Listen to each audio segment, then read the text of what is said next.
Irmãos, glória a Deus. Vamos para a palavra de Deus? Abra sua Bíblia comigo no Evangelho de Marcos. Amém? Vocês estão felizes com o Senhor? Amém. Quero ver no final dessa palavra. Marcos 8.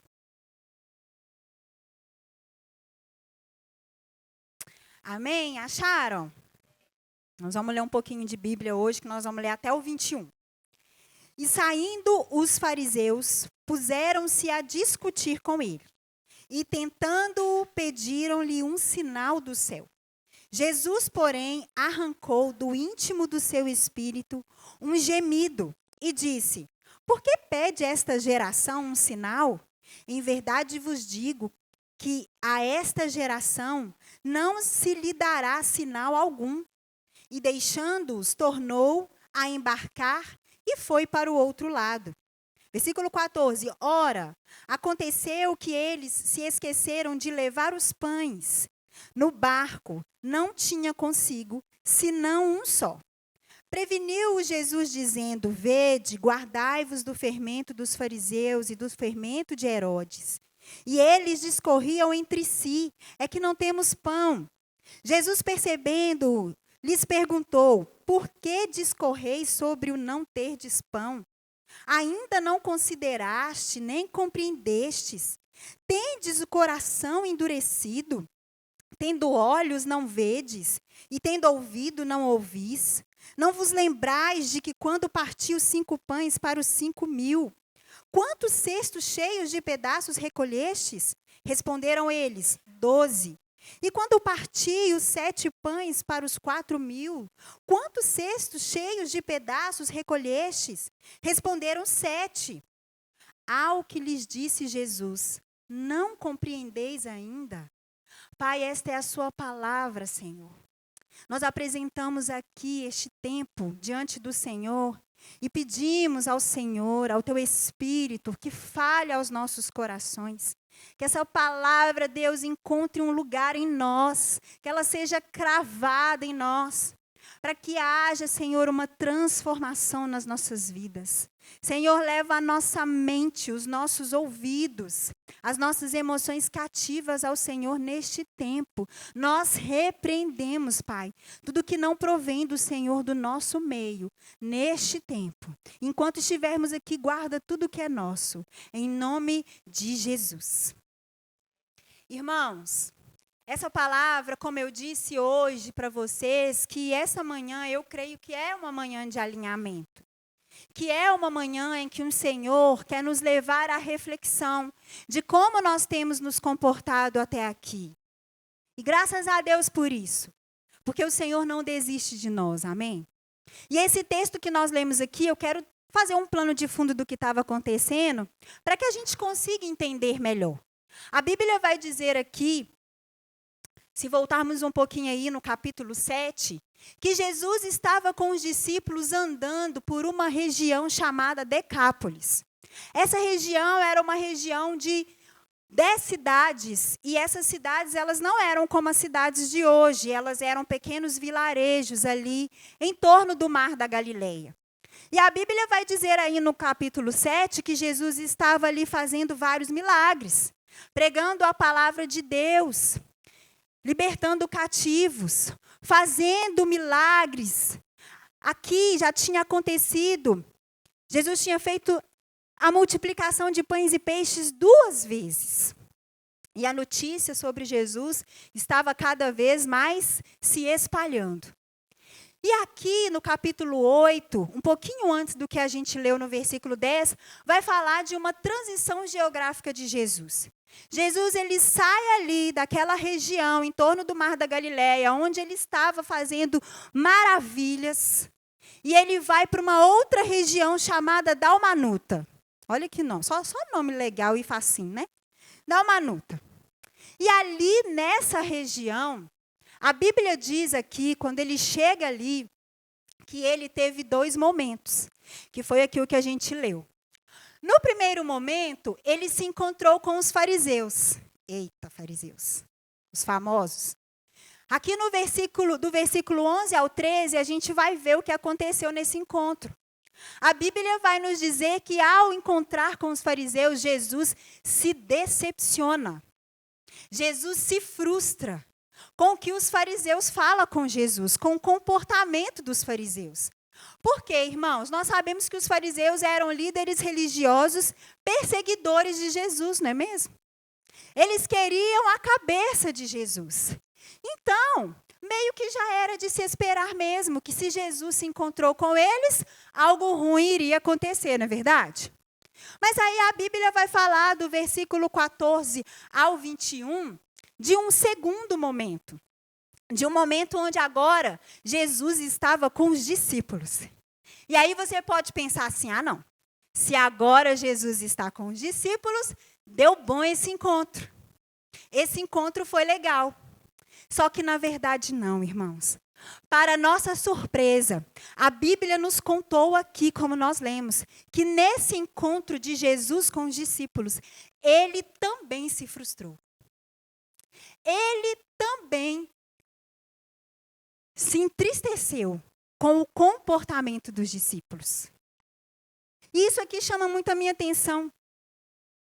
Porque, irmãos, isso acontece com a gente. Nós que somos discípulos de Jesus, os escolhidos, quem é que é escolhido? Quem é discípulo de Jesus? Aqueles que estão esperando a nova Jerusalém, não é verdade? Quem está esperando? Eu estou. Nós também corremos o risco, meus irmãos, de termos comportamentos que desagradam a Jesus.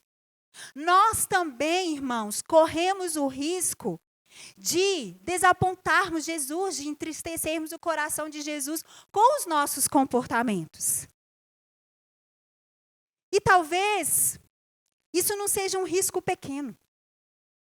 Eu tenho percebido na nossa caminhada cristã que esse risco ele é muito grande. É muito possível, irmãos, nós termos comportamentos que não agradam a Jesus na nossa caminhada cristã. Por isso que a Bíblia fala que aquele que está de pé, ele tem que fazer o quê? Se cuidar, vigiar. E a vigilância ela tem que ser contínua. Porque, irmãos, nós temos a tendência de normalizar os pecadinhos até que eles virem uma rotina. E aí nós desagradamos o coração de Deus. Não, mas eu sou discípulo, eu sou crente, eu me converti lá em 1980, eu sou dizimista fiel, eu sou líder, eu já fui isso, eu já fui aquilo. Sinto muito, você corre o risco, como aquele que se converteu ontem. Nós corremos este risco de nos comportarmos de forma que desagrada a Jesus. E ao ler esse capítulo aqui, mexeu muito comigo. Na verdade, eu já tinha até feito essa pregação aqui no culto de jovens, há muitos anos atrás. Mas lendo aqui novamente, eu falei, meu Deus, me ajuda. E ajuda os meus irmãos que eu vou levar para eles também. Eu quero falar para vocês aqui o que essa passagem aqui, esses 10 versículos mostram para a gente. De comportamentos que nós corremos o risco, um grande risco de ter, de cometer, e que desagradam o coração de Jesus. Porque eu creio que o Senhor, Ele quer nos alinhar, Ele quer nos conformar à sua imagem, Ele quer nos falar assim, ei filho, você está indo por aí, não vai não. Amém? Ele não desiste de nós e é por isso que Ele trouxe essa palavra aqui para a gente. Vamos saber quais são esses comportamentos? O primeiro comportamento que nós corremos o risco de ter, irmãos, é agir como caçadores de sinais. Nós vamos ver aqui que tanto os fariseus quanto os discípulos tiveram comportamentos que desagradaram a Jesus. E nós vamos falar sobre eles. E o primeiro comportamento é esse, agir como caçadores de sinais. Olha o versículo 11. E saindo os fariseus, puseram-se a discutir com ele, com Jesus. E tendo-o, pediram-lhe um sinal do céu. Olha o que a Bíblia está falando. Os fariseus chegam até Jesus e começam a discutir com Jesus. E aí eles pedem para Jesus um sinal do céu. Você não é profeta? Então faz um sinal. Mas ora, meus irmãos, Jesus já tinha feito várias coisas. Jesus já tinha feito vários milagres. Jesus já tinha parado tempestade. Só de multiplicação de pães e peixes, Jesus já tinha feito 2. E os fariseus estavam cansados de saber disso. Aquilo que eles não viram, eles ouviam, porque vocês lembram que tudo que Jesus fazia, tudo não, mas em alguns momentos a Bíblia nos mostra que Jesus fazia algo e falava assim, ei, não conta para ninguém. E a pessoa saía contando. Então isso tudo, todas as notícias sobre tudo que Jesus estava fazendo, já tinham chegado aos ouvidos dos fariseus. Mas ainda assim eles estavam pedindo um sinal. Porque nesse tempo aqui, era normal se pedir sinal para os profetas, para saber se os profetas estavam falando da parte de Deus.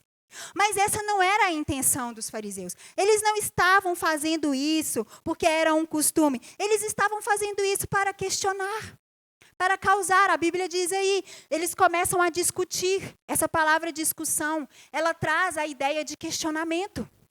Então eles começam ali a debater, a causar, para tirar o foco de quem Jesus era e pedir sinal. E, irmãos, muitas vezes, na nossa caminhada cristã, nós temos esse comportamento de ficarmos fundamentando a nossa fé com sinais. Ficarmos correndo atrás de sinais. Correndo atrás de provas de Deus. Só eu? Pedindo sinais. Fernanda, me explica melhor. É aquele discípulo, cadê os discípulos? É aquele discípulo que fica assim, se eu sentir paz no coração, é vontade de Deus que eu sirva nesse ministério. Se eu chegar lá e o pastor me abraçar, me der uma palavra, falar que eu sumi, então é sinal que eu vou ficar nessa igreja. Eu vou lá no pastor fulano. Porque o pastor fulano, toda vez que ele prega, ele dá uma palavra, ele ora. Eu vou lá na irmã, vou falar um nome aleatório, Cleide. Lá no não sei aonde, porque ela é profeta. E ela vai me dar uma direção. E ela vai orar. Às vezes Deus já falou, Deus já desenhou, Deus já mostrou. E a pessoa está indo atrás da irmã, que é profeta, do pastor que ora e libera.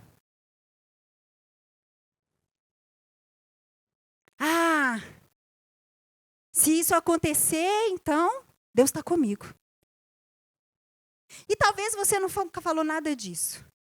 Mas talvez o seu coração é aquele coração que tem a necessidade de ser aquecido por um arrepio, por um choro, por uma música que toca, por uma palavra que fala que você é amado. Porque aí aquece a sua fé, aí você se sente amado, aí você quer Jesus. Aí você sente que a presença dele está com você. Mas eu quero te dizer, meu irmão, dizer para mim também, Jesus não precisa de dar sinal nenhum. Jesus não precisa fazer mais nada. Ele é suficiente. Ele não deve mais nada para ninguém. Não precisa de ficar querendo ter palavrinhas maravilhosinhas para se sentir amado. Ele já provou o amor na cruz. Você quer mais? Meu Deus, você está com algum problema. Nós estamos com algum problema. Carência. Tem que tratar. Porque o Deus que entrega seu único filho na cruz. Você quer uma prova maior? Cadê os pais e mães? Levanta sua mão. Responde aí no seu coração, você estaria disposto a entregar seu filho? Perfeito? Pelo outro irmãozinho? Nem pelo irmãozinho que dirá pelo lado de fora. Mas Deus fez isso. Então nós não precisamos de sinais. Você não precisa de profeta. Tudo bem, respeito os profetas. Deus me revela tantas coisas, irmãos. E quando Ele manda eu falar, eu falo. Mas o que eu estou querendo dizer aqui é aquele coração que precisa de uma palavra de quem está fora. Deus fala, irmãos. Deus não precisa. Para de ficar tendo dúvida. Deus já falou com você. Deus já te mostrou. Sabe aquela música, eu não preciso ver fenômenos para crer? Eu não preciso ver fenômenos para crer em ti. Vocês lembram? É isso. Nós não precisamos. E, irmãos, sabe qual que é a maior consequência de nós ficarmos atrás de sinais? É que nós começamos a virar aqueles discípulos que só ficam buscando a Deus pelaquilo que Ele pode dar, pelaquilo que Ele pode fazer. A gente tira Deus do lugar de Deus e coloca Deus em um lugar de gênio da lâmpada. Garçom, que vai ficar servindo. O que você quer agora? Toma, eu te dou. E quando não dá, o que a gente faz? Bico e sai da igreja, e sai do GC. E para de orar, nada acontece.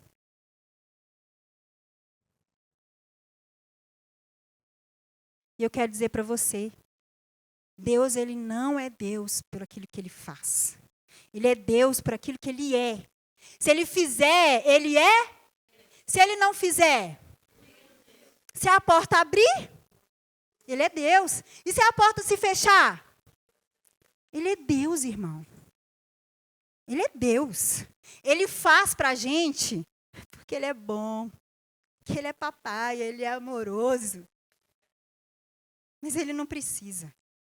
E quando nós fazemos isso, irmãos, nós entristecemos o coração de Deus. Olha o versículo 12, vai falar que Jesus, quando Ele escuta os fariseus pedindo um sinal, a Bíblia diz que Ele arrancou do íntimo do seu espírito um gemido.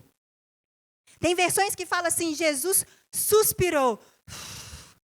Lá vem eles, pedindo sinais. É isso que Deus faz quando nós pedimos sinais. Lá vem a Fernanda, mas ela não aprende. O que eu faço com essa menina? E a Bíblia diz que Jesus respondeu. Só que eu quero ler para vocês a resposta que Jesus dá para os fariseus. Não aqui na perspectiva de Marcos, aqui no verso 12 e 13. Mas na perspectiva de Mateus.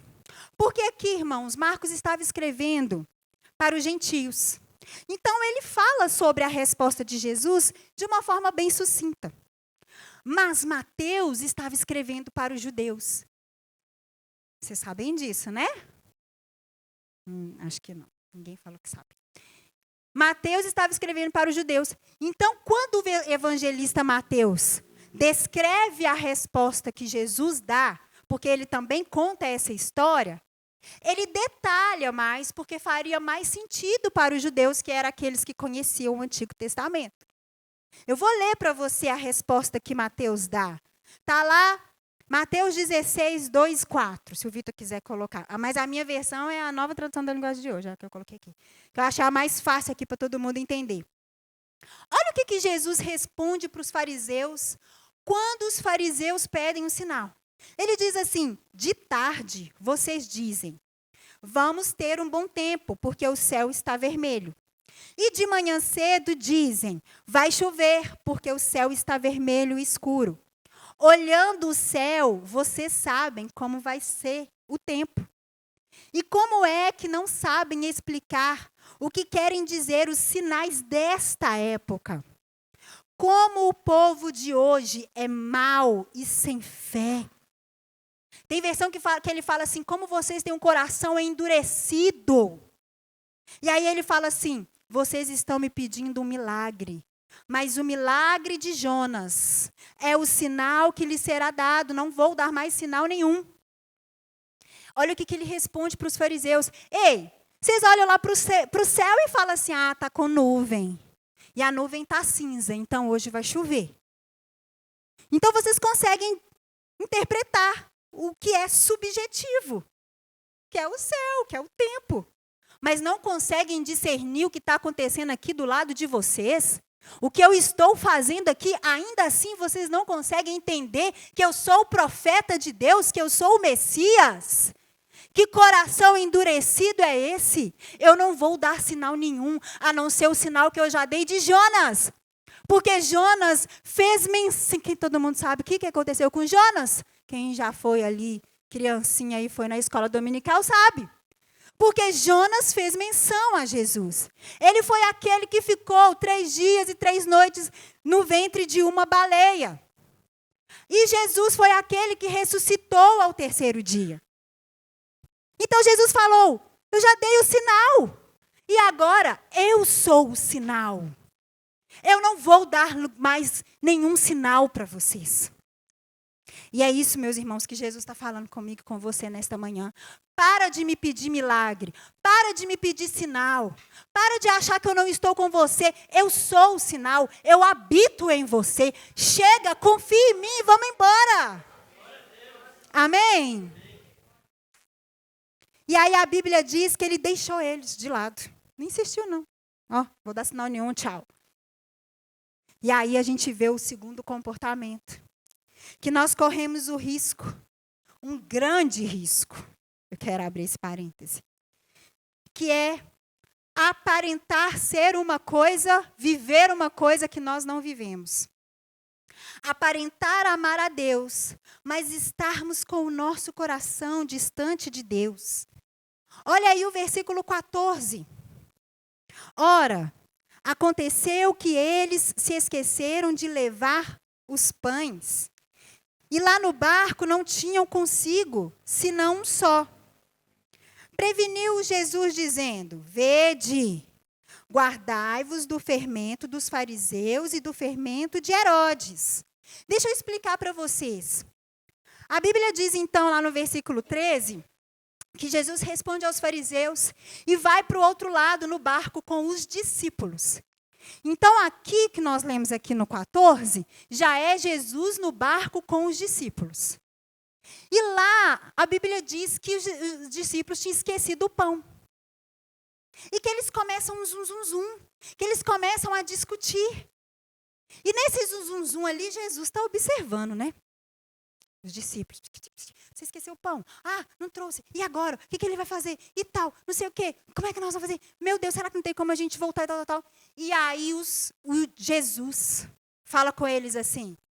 Ei, cuidado com o fermento dos fariseus e de Herodes. Cuidado com a influência. Mas por que Jesus fala sobre o fermento? Quando a Bíblia vai falar, irmão, sobre fermento, a Bíblia quer usar o fermento para remeter àquilo que é mal, que é ruim. Lá em Êxodo, a Bíblia fala que os judeus, na época da Páscoa, da festa da Páscoa, eles tinham que tirar todo o fermento de dentro de casa como um sinal de purificação. A Bíblia vai falar também que lá no Antigo Testamento, na época de oferta, não poderia se dar nada que tinha fermento como oferta. Porque fermento era uma simbologia para algo ruim. Já no Novo Testamento, a Bíblia também usa o fermento para uma simbologia daquilo que é ruim. A Bíblia fala do fermento, por exemplo, para falar do pecado da igreja. Lá em Coríntios, o apóstolo Paulo, ele vai falar sobre o fermento, para falar sobre o pecado da igreja. A Bíblia também vai falar sobre o fermento, para falar as falsas doutrinas. E a Bíblia fala também, usa também o fermento, para falar da hipocrisia dos fariseus. Porque os fariseus, meus irmãos, eles eram hipócritas. Por quê, Fernanda? Porque eles viviam de aparência. Pareciam amar a Deus. Pareciam zelar pela lei de Deus. Tinham um lindo discurso, muito moralista. Mas a verdade era que o coração deles estava longe de Deus, porque o próprio Filho de Deus estava ali na frente deles, e eles não reconheciam. Hipócritas. Jesus chama os fariseus de hipócrita. Lá em Marcos 7, no versículo 6, Jesus fala assim: bem profetizou Isaías acerca de vós, hipócritas. Como está escrito, este povo me honra com os lábios, mas seu coração está longe de mim. Esse povo prega o evangelho, zela pelo evangelho, mas o coração está longe de mim. E Jesus está querendo dizer, cuidado com a influência, cuidado com a hipocrisia, cuidado.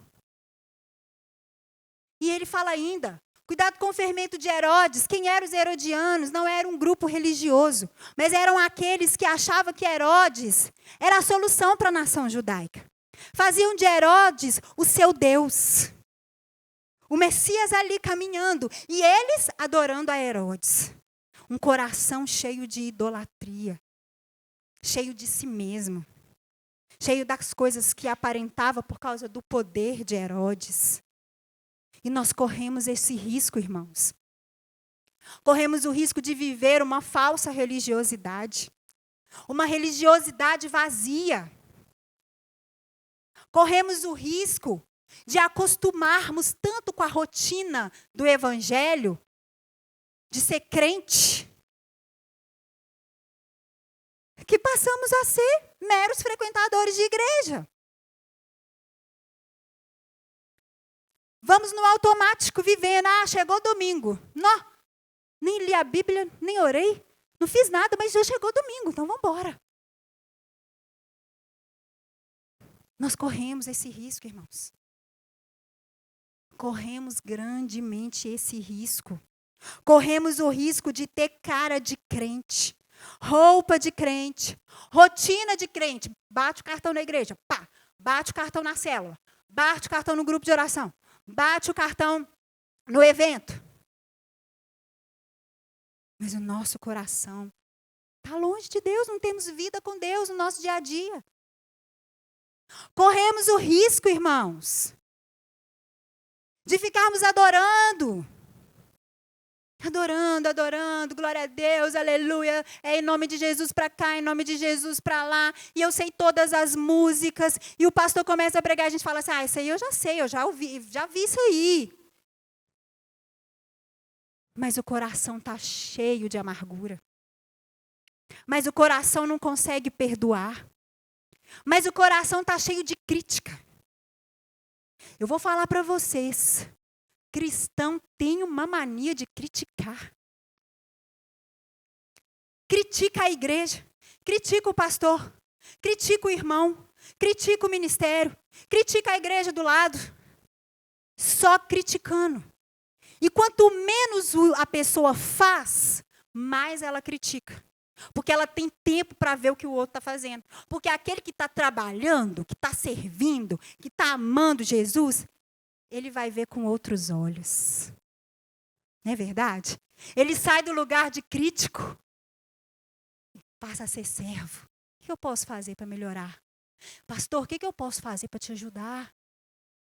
Ele paga um preço de oração pela igreja. Ao invés de ficar, a igreja não tem isso, a igreja não tem aquilo, a igreja está faltando. Ai, a Fernanda grita, eu não sei o quê, não. Meu irmão, eu grito mesmo. Pra você acordar. E eu também, lá dentro. Porque eu estou pregando para mim. Vocês acham que eu não sou crítica? Pedro sabe. Me chama atenção o tempo todo. E olha que eu estou trabalhando, né? Imagina quem não está. Então a gente adora, a gente ama, a gente louva. Mas não tem compaixão com o outro. Mas não tem uma palavra amiga. Mas os lábios estão cheios de mentiras, cheio de palavrão, cheio de ofensa.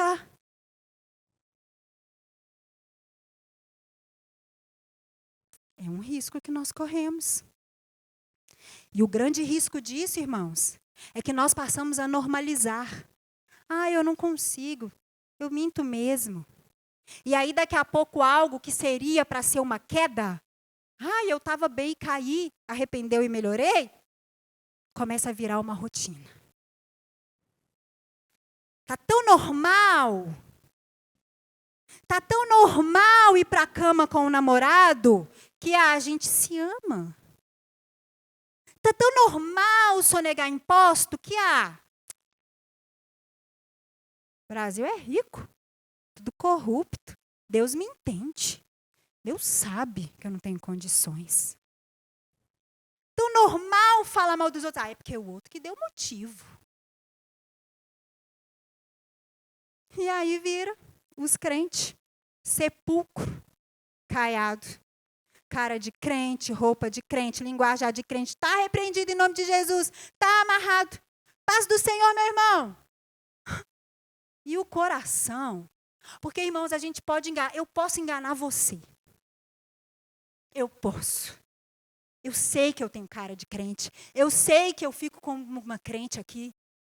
Mas eu não engano Jesus. Porque Ele conhece meu coração. E Ele conhece meu coração lá na minha casa. Onde nem meu marido me vê. A gente não engana. Se hoje, irmãos, nós estivermos como o fermento dos fariseus, vivendo uma falsa religiosidade, perdendo tempo aqui com Bíblia debaixo do braço, que o Senhor Jesus toque em nossos corações. Que a gente largue de vez, porque nós estamos perdendo tempo, irmãos. Para que gastar a vida na igreja? Se quando chegar diante do Senhor, Ele vai falar assim, eu nunca te conheci. Eu nunca. O que você fez ali para mim não era para mim. Você estava ali, despistando, fingindo. E eu estou falando aqui, quero abrir esse parêntese. Eu não estou falando aqui, irmãos, de você cair, de você errar, porque nós vamos. Mas nós vamos nos arrepender e vamos lutar. E o Espírito Santo vai cada vez mais nos santificando. O crente vai errar. Eu estou falando aqui de deixar de ser uma queda e virar uma vida, uma prática de vida. Cuidado com o fermento dos fariseus. Cuidado com o fermento de Herodes. Cuidado para você não ficar cheio de si, ficar achando que Deus é o Deus que você criou, como os herodianos. Que achou que Herodes era o Deus que eles gostavam. Cuidado! Talvez você está adorando a Deus de uma forma que é a forma que você quer. Talvez você está vendo a Deus de uma forma que é a forma que você quer ver, e não a forma que as Escrituras relatam que Ele é. Para de ficar fazendo de Deus o Deus que você criou. Para! Talvez você está falando assim, eu não faço isso. A gente faz, irmãos. Essa palavra me constrangeu tanto, eu pedi tanto perdão para Deus, porque eu estou aqui, nesses comportamentos. Estou pregando para mim. Quando a palavra vem para o pregador, ele é o que mais precisa de ouvir, porque ela chega nele primeiro. Estou pregando para mim. Então pode aí, tirar a máscara. Vamos todo mundo falar que nós estamos tudo precisando de Jesus mesmo. Nós precisamos de alguma coisa diferente nessa manhã. Precisamos de um sacode mesmo. Nós precisamos. E o terceiro e último comportamento que nós vemos aqui nesse texto está escrito a partir do versículo 16. Deixa eu só tomar uma aguinha.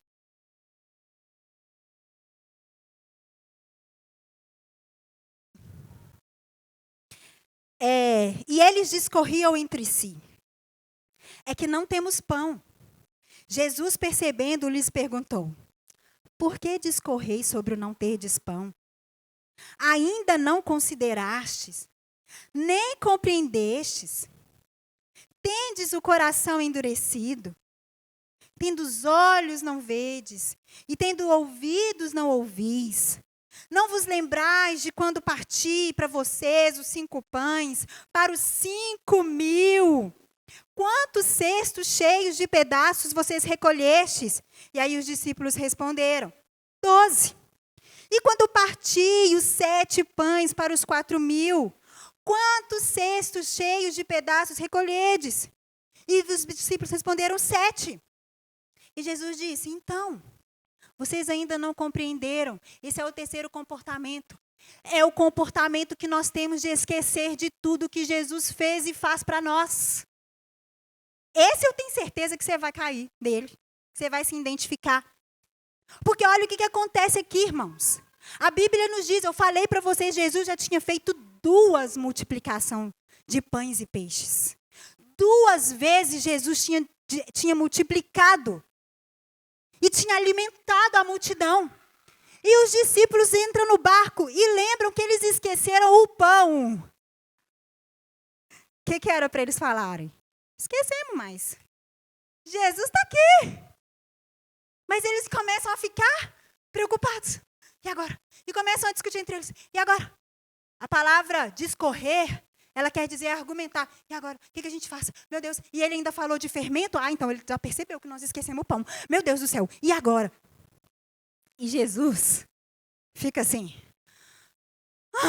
Meu Deus. Pelo amor de mim mesmo. Eles estão preocupados com o pão. Não acredito. E Jesus faz isso com a gente. Olha, Fernanda, vou dar meu nome, para fingir que você sou eu. Está desesperada de novo. Com a mesma coisa. Ou com coisa diferente. Eu já fiz de tudo para essa menina. Tem 13 anos que eu estou caminhando com ela. Só fazendo milagre. Ela é o milagre. E ela está chorando.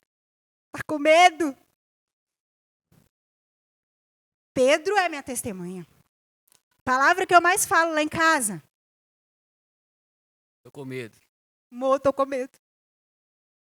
Ontem eu senti uma dor de cabeça. Eu tô com medo. Será que eu tô com tumor? Não foi?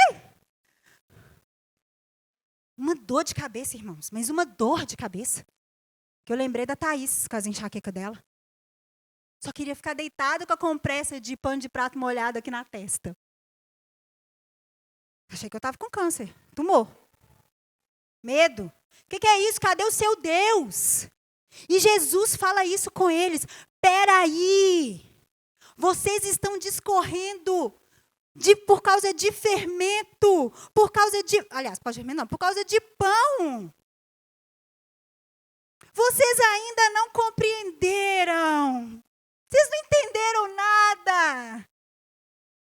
Vocês têm olhos, mas vocês não veem. Será que o coração está tão endurecido assim?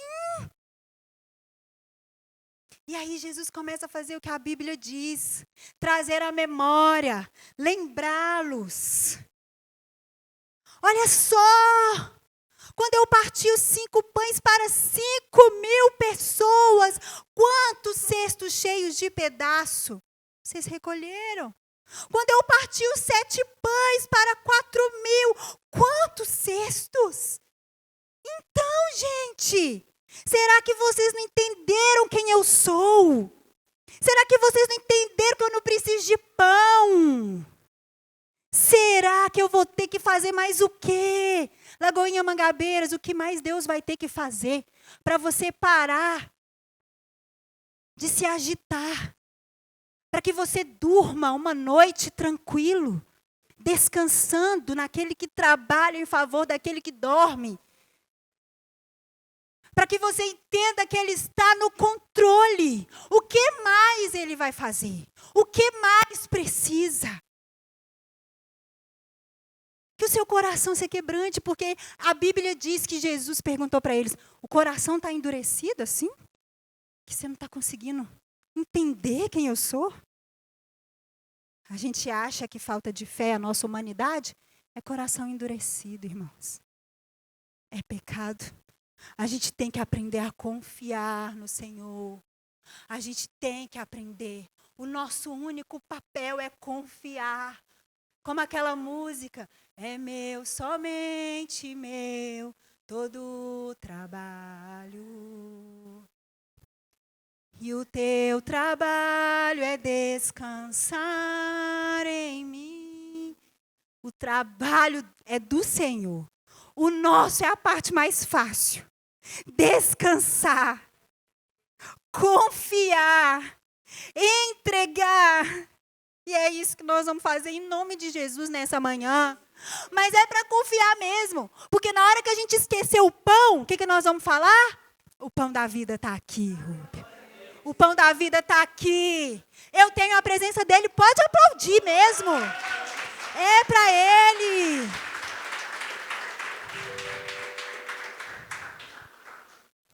Nessa manhã nós vamos orar, entregando mais uma vez tudo ao Senhor. Pode ficar de pé.